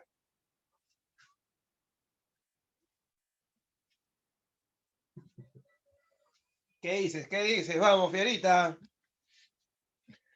Al toque, oye, tengo que ir a dar de comer a mi hija. Rápido. Muy bien, señores. La guerra del Peloponeso. Enfrentaron a las ligas de qué. Oye, acuérdate. En la guerra del Peloponeso se enfrentaron en la Dieza. La liga del Peloponeso se enfrenta, la liga del Peloponeso contra la liga de Delos. Besito, buena brisa, Ruth, Sophie. Ay, ay, ay, Marcelo. Esa gente se mata de risa con esa pregunta. Profe, es un insulto. Y a la 11, ¿cuál es la 11? Los espartanos, una vez conquistada Atenas, establecieron el régimen de ¿qué? Todos en mancha, buena, buena, al ojo, profe, así que venga, dicen, en Villarreal te va a venir así, hijo. Correcto, no te olvides, 30 tiranos. No, pues, a la 12 también, ¿no? Repeticuá, son las más grandes, máquina. Ha habido ahí un error, creo que no lo guardé bien, por eso que no salió estas preguntas. Ya, ya. A ver, vamos ya. ¿Cuál es la clave? La número 12. ¿Se acuerdan, no? Tras el triunfo de Filipo II en Queronea se formó la liga, claro, era verdadero, falso, verdadero, falso. Muy bien, ahí está. Avión, ya, vamos con esa. Tras la muerte de Alejandro Magno, el poder de Macedonia estuvo bajo la administración de sus generales. De la siguiente terna de nombres, marca la alternativa correcta. Dice que nombre al encargado de la administración de Egipto. Oye, él es justamente el papá, el ancestro de quién? De la familia de Cleopatra. Y ese señor se llama Ptolomeo. Ahora, claro, ¿no? Sus sucesores van a tener hijos. Uno de sus hijos se llama Ptolomeo VII, quien se casa con Cleopatra, que es su hermana, ¿no? La número 14 está facilita. La marca la clave que tenga solo enunciados correctos sobre el helenismo. Cultura griega, sí, falso, correcto. Aristóteles no, pues te dice en la filosofía, destacó Aristóteles quien publicó el Organón. Hay un detalle, a ver. El enunciado es correcto, pero Aristóteles no forma parte de la época del helenismo. Te está preguntando sobre el helenismo. Ahí no está Aristóteles. Repito una vez más, el enunciado es correcto. Cuando dice, destacó Aristóteles quien publicó el Organón, ya, Aristóteles es autor del Organón, pero no, repito una vez más, pero no forma parte del helenismo. ¿Hasta acá me dejo entender? Pregunta. Listo. Zenón de Sitio fue uno de los filósofos más destacados del helenismo, eso sí es verdad. Así que la 1 y la 3, dedito. Ah, buena, muchachos, ¿ah? Uy, no, esta pregunta, la 15, y con eso cerramos sesión, ya, al toque, al ojo, al ojo.